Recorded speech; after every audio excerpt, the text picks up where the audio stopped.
I sense, certainly in the work that I'm doing now in Ghana, that there's a bit of a tension between what the political expectations are of oil and mineral companies doing business in Africa and what the commercial realities are globally that face and challenge investors. And so the focus of my presentation is really trying to tease out what I call the political realities versus the economic imperatives and try and put that debate on the floor to try and reduce that tension and narrow the divergence between what policymakers expect and what our industry is realistically able to deliver. The political expectation is very simplistic, which is that we own the oil, we own the minerals, and therefore we deserve the right to extract value, including having as much local content as possible. And on face value, that is perfectly okay. Except, of course, the economic reality is that this is an international global trade. It is, the procurement is global, the competition is global, the marketing is global, and therefore you can't de facto localize the entire industry. And that is where I think the tension arises. It's interesting because, you know, with local content policies, you have generally two approaches. One which is prescriptive and says, thou shalt procure and thou shalt procure to this extent. And you have those policies that are more about enticing and motivating, and they are not prescriptive. The Ghanaian policy is more prescriptive, and they stipulate about 80% local content. My sense is that given that Ghana for the first time is pumping oil, and given the fact that Ghana therefore realistically cannot be expected to have the capability to meet the requirements of the industry, that perhaps 80% outright is too steep, and that perhaps if they were looking at it as a long-term target with a view to building up, that might be more sensible. But I think what we're seeing again in Ghana is the political realities that I'm alluding to. Interestingly, actually, it's a function of, again, the quantum of whether you prescribe or whether you leave it up to industry to say what is reasonable and what can be reasonably delivered under the circumstances.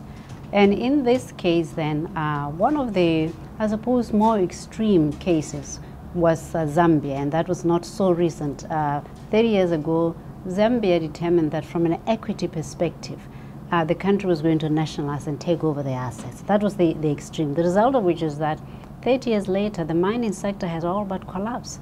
In the 1970s, Zambia was on the same level in terms of employment and production as Chile. Today, Zambia only produces about 800,000 tons, where Chile now produces somewhere in the order of 4 million tons and employs, you know, 100 times more than Zambia can. I think that would be one of the worst cases we have seen. Interestingly, the best case that I have seen is a country which doesn't have a law on local content and simply says, we encourage you to procure as much as possible because we recognize that your commercial success has to do with us not interfering.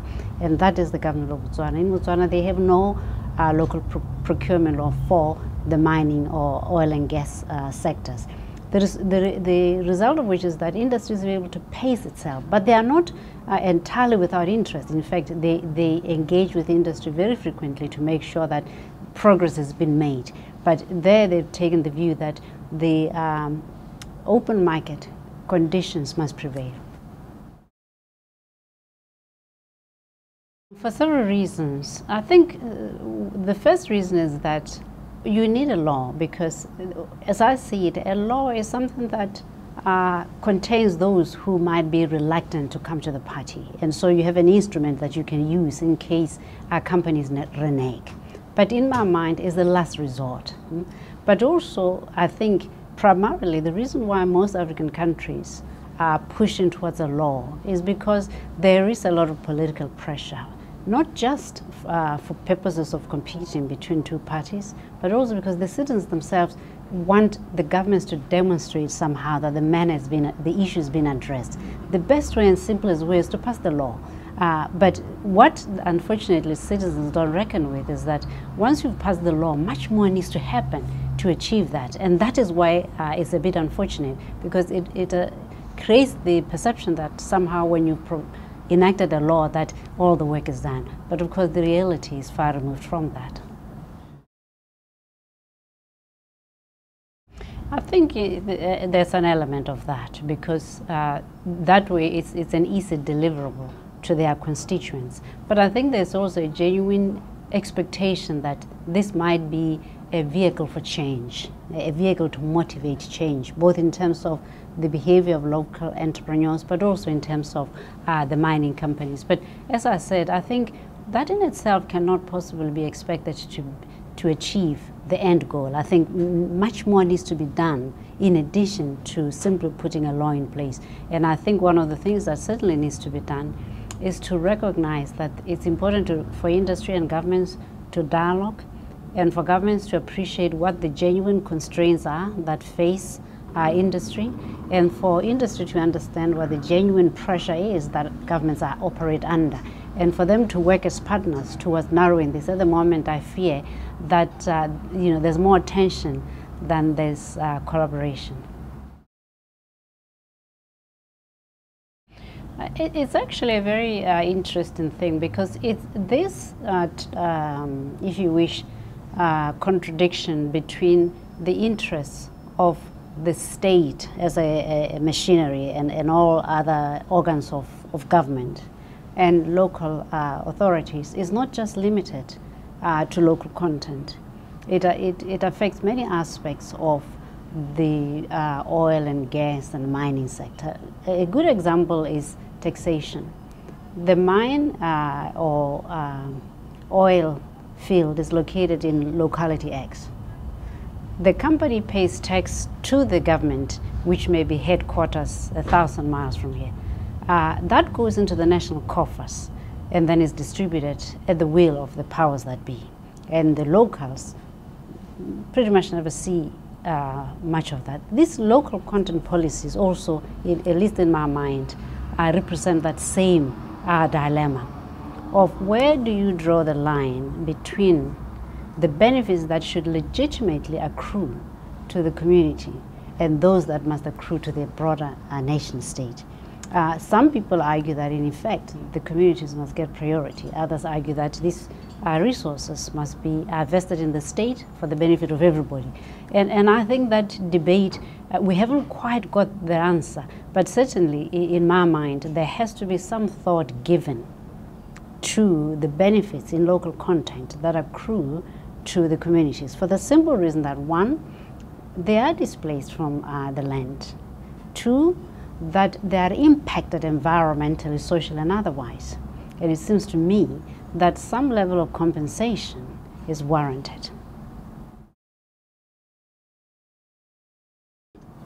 Well, in many ways, oil and mineral projects, because of the scale, but also because the investors, the media, and governments make a big deal about this.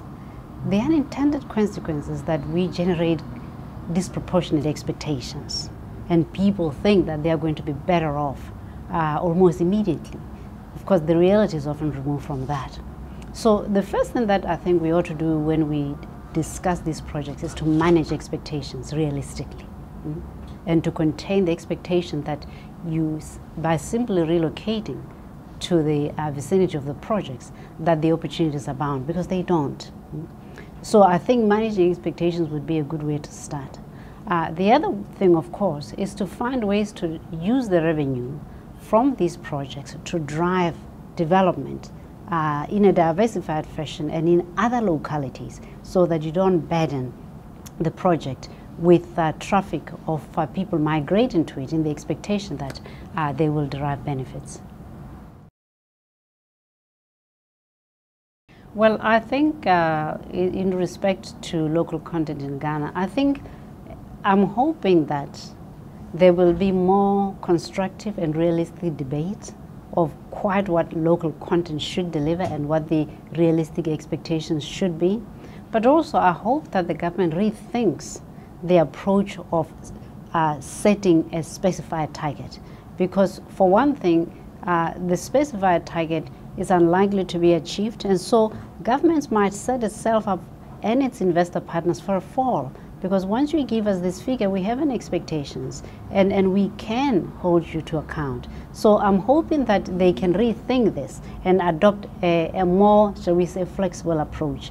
I hope too that, you know, having now drafted this policy, that policy can be applied above and beyond just the oil sector to reflect other industries that at present are not receiving the same attention. Yes, they probably have much more potential to deliver to citizens' expectation than the small 15-year horizon Jubilee oil field that we know.